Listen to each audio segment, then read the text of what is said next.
Hey, what's good, guys? Welcome back to the channel. It's your boy Zen, and we're back at it again, man. The Arch Temper DUNA is on the way, bro. Mystic mommy herself. Well, anyway, bro, I'm so excited about this fight, man. I cannot wait for it to come through. But I felt like, man, let me go ahead and make a build for you guys, you know what I'm saying? So we can be ready for this fight and just dive straight in and not min-maxing, you know what I'm saying, right when it drops. No. So without further ado, here's my build that will kind of prepare you for DUNA, and I'll also go over a little bit of tactics and little tips that you can do with longswords to get ready for that thick fight, you know what I mean? But anyway, hopefully you guys like this content. If you do like this content, please make sure you hit that like button, subscribe to your boy. I also stream on Twitch and Kick, so subscribe to me there as well. I'll catch you guys in the next one. As always, stay zen. All right, guys, let's go ahead and dive into it, man. We have Arch Temper DUNA on the way, and we want to make sure that we're strapped, set, ready to go with DPS, as well as being able to adequately go against him without having any problems as far as like his waves is concerned, or at least his belly flops, because they cause a lot of damage. And we already know, even just with the A-star fight, he's gonna have a huge health pool, so I can only imagine that being at least 20 to 30% more than what it already was, because it was increased by 35% just by the A-star. So for Arch Temper, I would assume that it would be anywhere between 20 to 30% increase. So we're gonna be in it for a fight for a minute. So it's important that we have things that last, as well as have things that are able to combat the waves that we're going to be going against, as well as his consistent belly flops. So without further ado, let's go ahead and take a look at this set, and we'll go ahead and talk about it. All right, first and foremost, obviously we know that the artesian weapons have been meta, so we're going to be rocking that strong all the way through. I chose not to go the route of having any of the Lagiacrus or Ray Dow sets. The reason being is because this being specifically just being an all-around comfy build, as well as like survivability. I want all of my armor pieces to be a star ready for the defense, because they hit and we know they're gonna hit hard, so we gotta be prepared for that. Okay, so moving forward, first and foremost, we have the critical jewel, because we have the artesian longsword.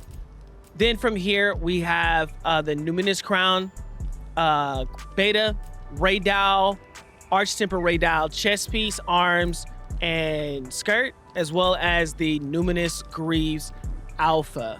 Okay, so for the charms and for the actual jewels that you're going to be using, you have your challenger jewel counter, Meyer Walker, as well as the challenger jewel, another challenger jewel, mighty, and then a recovery jewel.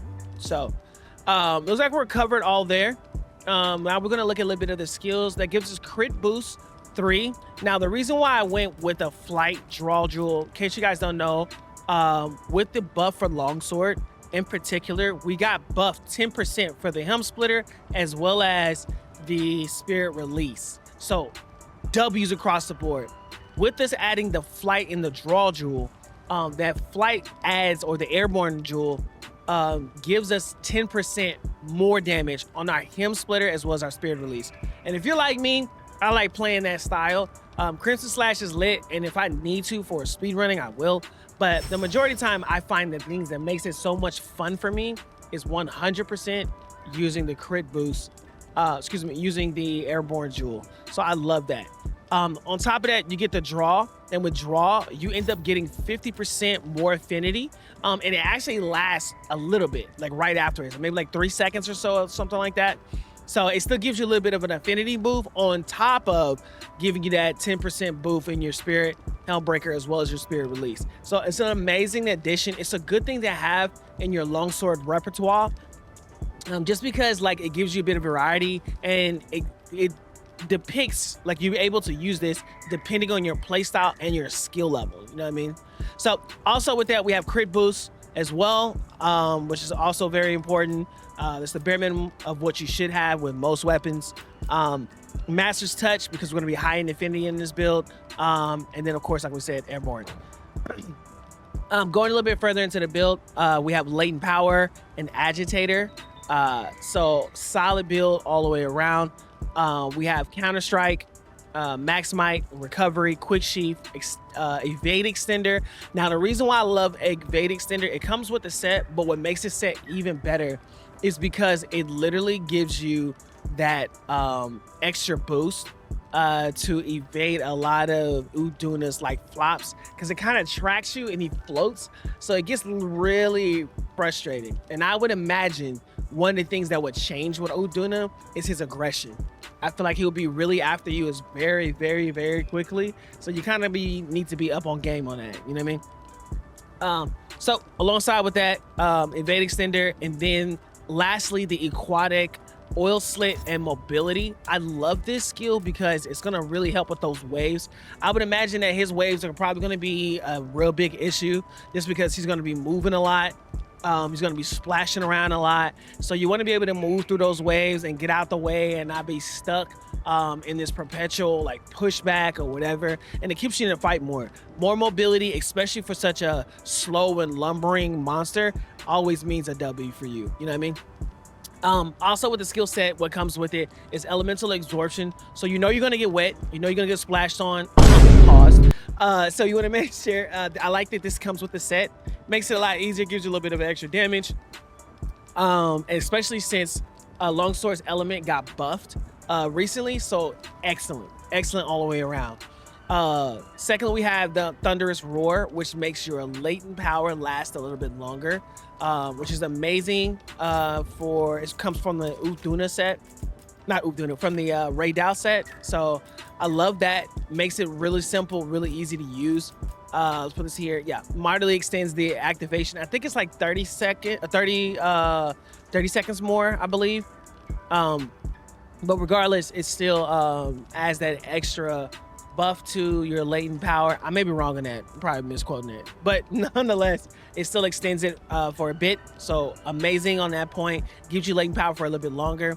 Reason why I like latent power for this fight too as well is because you know you're gonna get chip damage just because of the waves by itself. Especially with Longsword, you're gonna be doing a lot of helm splitters. Chip damage is gonna kick in, so if you already know that, you want the maximum amount of affinity as much as you can get while still hitting hard. Now, and speaking of still hitting hard, this also gives you what's called the Lord's Soul, which is amazing. That gives you that good old attack buff that I believe is like 5 or 10%, something along those lines. It lowers your defense, but it also helps you survive a lethal hit. And then afterwards, once you heal from that, like you get a defense buff and a resolution buff. Now, it's important that it's really good that you end up getting that too as well, because your res is a tad bit low, and you can do some things to mitigate that. We'll talk about that in a minute. But along those moments when you could get one-shotted or whatever, like you'll get that buff anyway. You know what I mean? And then it'll fix all of the things that you're going through. So I love that this build is absolutely lit. It's right on point for what we need. We also have counter strike, max might. We have recovery and recovery speed as well, which is going to go hand in hand with super recovery. Super recovery is lit because it's going to allow you to continue to heal past that red point, and to have recovery speed like all the way maxed out is really going to give you kind of like that effect that we would get if we had like health augments that we had in World. So it's really nice. Really good to have. You're going to constantly be healing, even if you're not healing yourself. You're going to constantly be on the move. You also have that defense buff if you almost get one shot at, which, let's be honest, if it's anything like how it was a raid out, we're probably going to get one shot at some point. You know what I mean? So I'm hoping that Capcom's like they really upping up the ante for the difficulty. So I think In-Kind needs to be able to return to do that as well. Now, a little thing to mention, I don't have it here, but there is a skill called Swimmer. Now, in case you guys don't know that, it's a food skill. Now, that would be absolutely amazing for you guys to have, because if you get wet, you get a damage increase. And I think it's like anywhere from like 5 to 10% along those lines, some more of those lines. So it'll be really good for us to actually have that and use it to maybe have it into our repertoire, just as another damage boost, just because you're fighting literally a whale, so you're gonna get wet. You know what I mean? So yeah, so as we look at this build, This gives us about 411 on defense. As far as the attack is concerned, or your artesian weapon, is obviously going to be the same meta it's been this entire time. Element, attack, attack, attack, attack. At least 1 sharpness on your thing, but you can have 2. It won't hurt you. And at least 2 or 3 attack, and you'll be all right. So, but if you want to be the most optimal, attack, attack, attack. You know what I mean? And then from there, we should be good to go. But yeah, so with this build, we're looking at about 95% affinity, with at least 537 in EFR. Now that's with everything active: airborne, Counter-Strike, agitator, laid power, Lord Soul. That's what everything activated. So that's what we're looking like with EFR. So how you depict it on your gameplay on how much damage you can do. Probably if you're not, you're probably sitting around like a 512. As far as EFR is concerned, if we have like certain things off and certain things on. But with everything activated, we're looking about 537. So real solid build. You're going to be doing a large amount of damage, as well as being able to survive a lot of the one-shots as well. So all right, and so with that, let's go ahead and take a look at how this is hitting on the dummy real quickly, just to get an idea of how much damage we're really doing and what we can expect from going into an UTH fight. So with UTH, we really need to kind of like prepare our minds for some of the things that they may throw at us. We already know that UTH is going to have like a protective veil, so that's another thing we're going to have to contend with quite often. So being able to hit hard and hit hard quickly is one of those things why I went to, or opt out to, use the Helm Splitter playstyle, which is what I love. And with everything activated, look at that. We hit like 102 for the Helm Splitter. And then, what's it called? Let's see what we're looking like one more time. What's here? Think, think. Beautiful. Going up. Right. 102s. Boom, 137s, 137s, 139. Like solid build, bro. Like all the way around. High damage. We're gonna be able to move around like we need to. And it just works well. It just works well. Now that we've seen that, and then we'll let's go ahead and take a look at this Crimson. Uh-oh.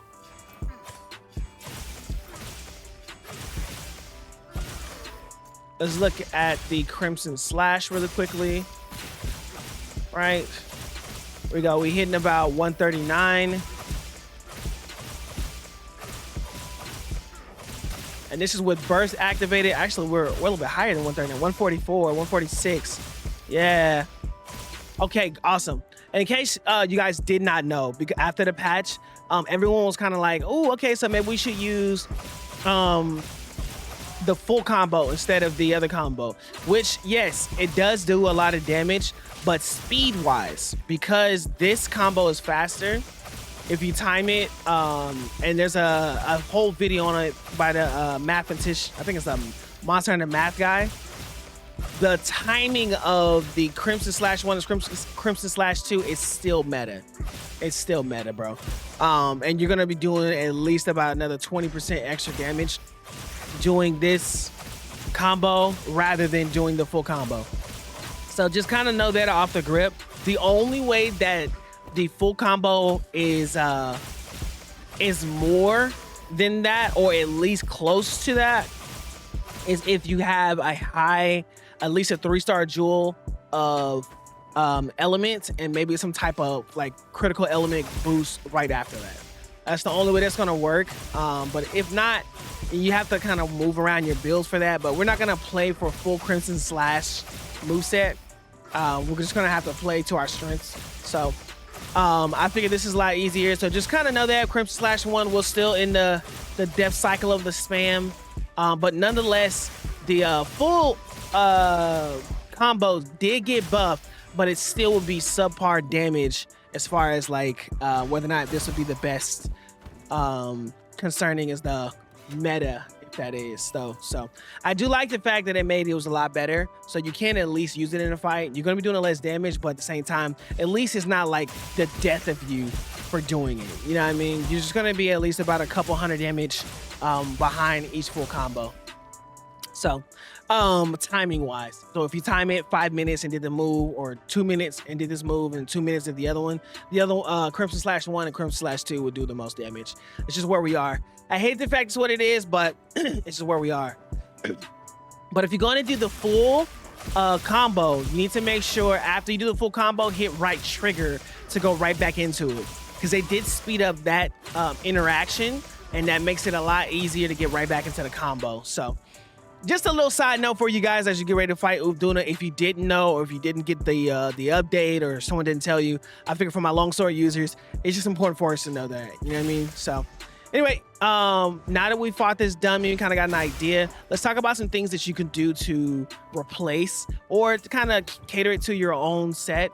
So as we take a look at this, what you can do, if you don't want to deal, or you don't really care too much about the Mire Walk, you can replace this with protective with either water resolution, okay, or mix and match where 2 water res, maybe 1 Mire Walk, you know what I mean, some of those lines. Or if you would like to, you can replace it with protective, with divine protection, you know what I mean. So you have these 1, 2, 3 1 slots that you can kind of play around with, mix max.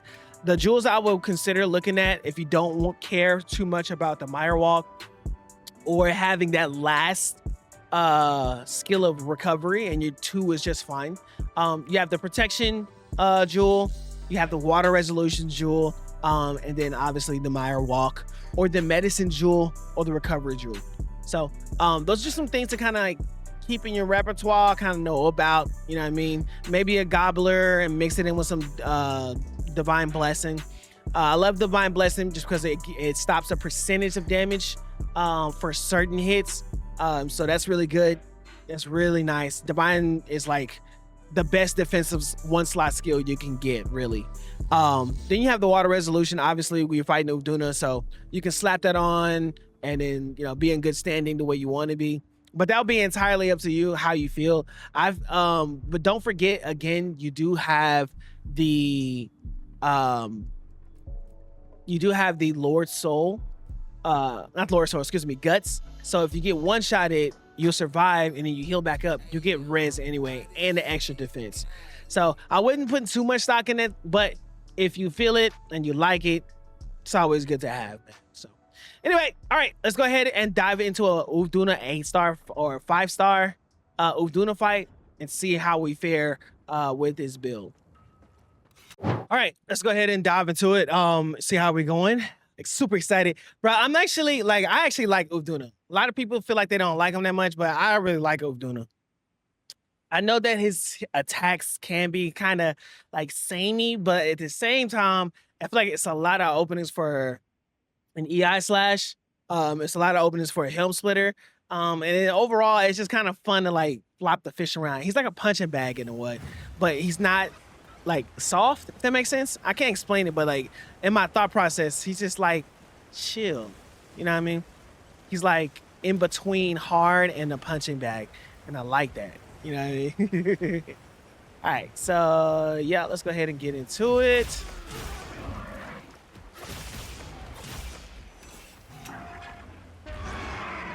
Oh wow, I messed it up. We're gonna talk about it.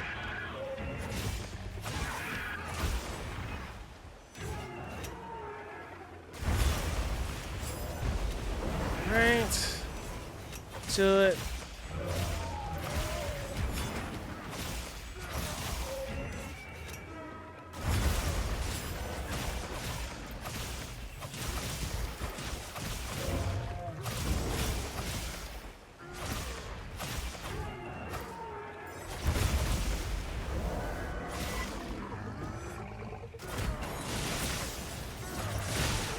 And see, right that's where that 10% really like comes in handy. Really can do your work like you need to. And I already gotten hit, so like my super recovery is still kind of helping me stay alive, recovering that red back to my back up. You know what I mean? At least giving me a chance to get my bearings back, you know what I mean? And catch what I'm doing. I love it because the red gets right back, like right back where it needs to be. So really does help. As we run this real quick. Okay. All right. It's important to remember this. If he is in this location, it's important to remember those 2 rock drops that you have, because that way you can actually, like, you know what I'm saying, get him out of the water and he's not in there 24/7 and he won't make that big old wave. And it'd be kind of crazy if Arch Tempered DUNA actually made a even bigger wave with that. It'd be kind of crazy. Okay, so I'm talking a little bit more about his belly flops. If you're gonna do like an EI slash in between there,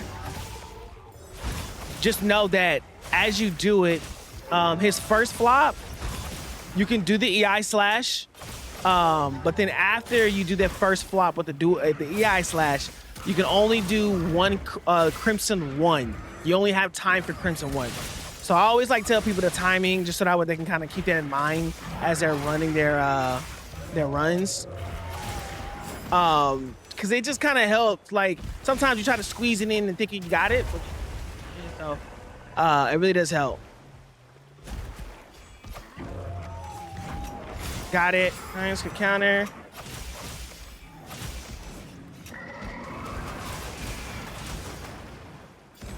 I usually just foresight this. It's always safer. Just makes it a lot easier. That's a double roar. Annoying. Woo! Didn't see that. But look, damage taken is real easy, real simple. And that's what A-star DUNA. It's real nice. And don't be afraid to do like a what's it called? A reposition to foresight if you accidentally like EI slash a little too early. So a lot of times he's not what's it called? A lot of times he's not coming down unless it's like real quick like that. You know what I mean? And see, that super recovery, this is what I'm talking about. That super recovery, like, it saves you so much time, bro. Like, you don't have to heal up. You still got like a lot going on. You can still keep moving. Just makes things so much simpler. And we haven't even done like the one-shot heal yet to get us that damage. I may try to do it later. I don't know. We'll see how this fight goes.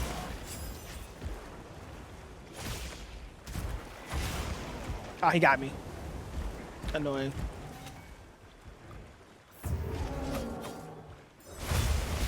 Yeah. Gotta be careful with that. Ooh, I thought he was following something. Good counter. Can we stop him? Can we? Nah, he got away. Not bad exchange. Just real chill, man. Like, and I love it because we're doing a good damage. If we get hit, it's easily recovered. You know what I mean? We're not like dying. And so I would imagine it's gonna hit at least about 20% more harder for DUNA, Arch Tempered DUNA, than what he's hitting right now, I would imagine. So yeah, bro, not too bad. Also, don't forget this rock drop here. Whenever we fight in Arch Tempered, it pushes you all the way over here, but it just makes everything so much more simpler. I'll go here. Another thing with Longsword, I would encourage you, try not to get all your wounds in one hit. Like, although it does a little bit more damage, save those, you know what I'm saying? So you can go right back up, you know what I mean? Boom, we come here, bop, bop. And there's another wound, but I'm not gonna rush and do that. That's what I like to call weapon discipline, you know what I mean? Boom, we got that. And then with that, you create more wounds. Ah, that's annoying. Don't move out the way with that. Nice. Beautiful. And then there's a fight, bro. And I'm telling you, I wasn't sweating. Like, I wasn't being sweaty. I wasn't like trying hard. You know what I mean? That's eight star. You know what I mean? Eight rank, 5-star, DUNA. You know what I mean? Hitting with 35% more health and a little bit harder. And we relax. Like, you know what I'm saying? We're chilling. Chilling. The build is solid, bro. So hopefully you guys take a look at it. Hopefully it works well for you. Let me know if you got any questions. And just keep it out on the channel. I will be trying to post more Arch Simper DUNA content here in a little bit. So guys, make sure you hit that like button, subscribe to your boy. I also stream on Twitch. It'll be on Thursday, Friday, and Saturday between 2 p.m. and 5:30 p.m. CST. So I'll catch you guys in the next one. As always, stay